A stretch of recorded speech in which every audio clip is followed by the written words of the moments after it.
Uyimizda shunday sukunat bor ediki, hatto nafasim og'zimga eshitilardi. Odatda bolalarimning kechuvi, erimning yotali, qaynonamning gudranishi bilan tolib-toshib turadigan bu katta hovli endi huvillab qolgandi. Erim Rossiyada. Ancha bo'ldi. Har kuni telefonlashib gaplashib turamiz. Har kuni bir xil gap. Ishlaring yaxshimi? O'zingni ehtiyot qil.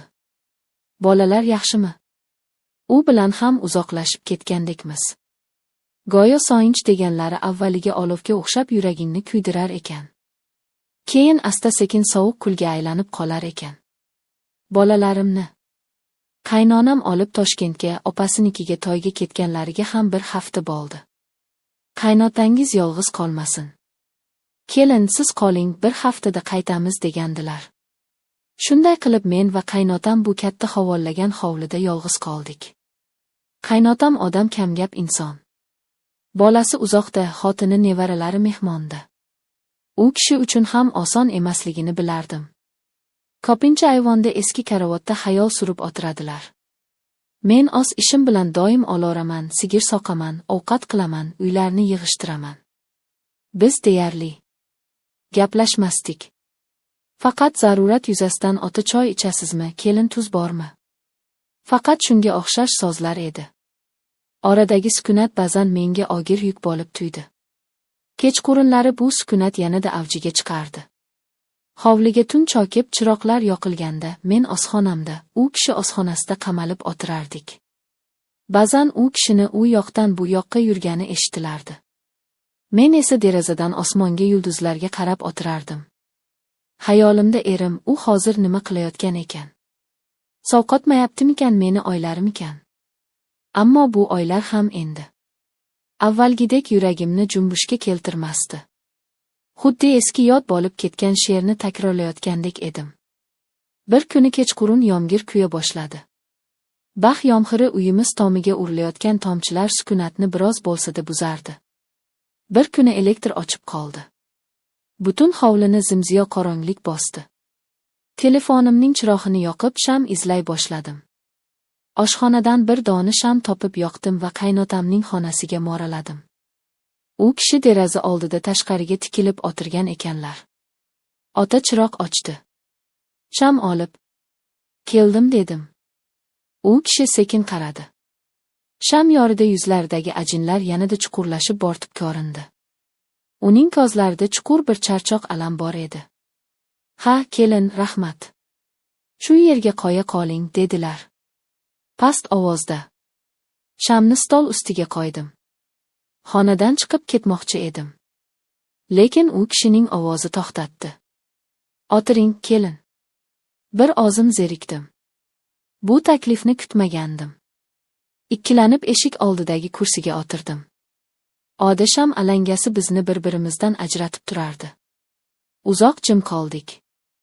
Yomg'irning shovullashidan boshqa ovoz yo'q edi. Bolam bilan gaplashdingizmi? Nihoyat so'radilar. Ha, kecha gaplashdim. Yaxshi yuribdikan, dedim odatdagidek, yana sukunat. Keyin u kishi kutilmaganda chuqur xo'rsindilar. Bu xo'rsiniqda so'xinch mujassam edi. Pul topaman deb yoshligini xazon qilyapti bolam. Na bola-chaqasining oldida, na ota-onasini. Hayotni mazasi qayoqda qoldi? O'zi bu so'zlar yuragimga oqdek qadaldi. Chunki bu mening ham har kunlik oylarim edi. Erimning topgan puli rozxorga, imoratga ketardi. Ammo bizning o'tayotgan umrimizchi? Mening ayollik baxtim uning yoshligichi. Hali hammasi yaxshi bo'lib ketadi, ota, dedim bazor. U kishi menga qaradilar. Bu safar nigohlari boshqacha edi. Bu qaynotaning keliniga qarashi emasdi. Bu bir erkakning dardini tushungan ayolga qarashi edi. Sizga ham qiyin bilaman, qizim, dedilar. Yolg'izlik odamni yeydi. Shunda tomximga bir nima tiqildi. Ko'zlarimdan yosh qalq edi. Yig'lab yubormaslik uchun labimni qattiq tishladim. Men bu uyda bir xizmatkor, bir kelin edim. Hech kim mendan senga ham qiyinmi deb so'ramasdi. Hamma meni kuchli deb o'ylardi. Ammo men charchagandim. Bilmadim deya pichirladim. Shu payt u kishi o'rnidan turib yonimga keldilar. Men seskanib tushdim. U kishi qo'lini yelkamga qo'ydi. Men o'shanda dadamni mehribon qo'llarini esladim. Og'zimni tutib tura olmadim. Yiglab yubordim. Uzoq vaqt davomida unutilgan barcha dardlarim, sog'inchlarim, yolg'izligim ko'z yoshlarimga qo'shilib oqardi. U kishi hech narsa demadi. Faqat qo'li bilan yelkamni ushlab tasalli bergandek bo'y. Sham alangasi tebranar. Ikkimizning devordagi soyalarimiz bir-biriga qo'shilib ketardi. Qancha vaqt shunday o'tirganimizni bilmayman. Yomg'ir tindi. Shamib deyarli tugab qolgandi. Men ko'z yoshlarimni artdim. Kechiring, ota, dedim hijolat bo'lib. Hijolat bo'lmang, dedilar, o'shamayin. Ammo bu gal titroq ovozda. U kishi qo'lini yelkamdan olmadi. Aksincha barmoqlari bilan sochimni sekin siladi. Yuragim dukillab ketdi. Bu nima? Bu qanday holat? Aqlim turxonangga kel, bu gunoh deb bong urardi. Ammo tanam, ruhim qimirlashni istamasdi.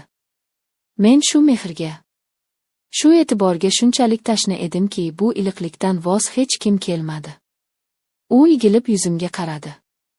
Ko'zlarimiz to'qnashdi. Uning ko'zlarida endi nafaqat charchoq, balki bir iltijo, bir olov porlardi. Bu qarashdan butun vujudim muzlab ketdi. Qaynotam, erimning otasi. Bu fikr miyamda char urardi.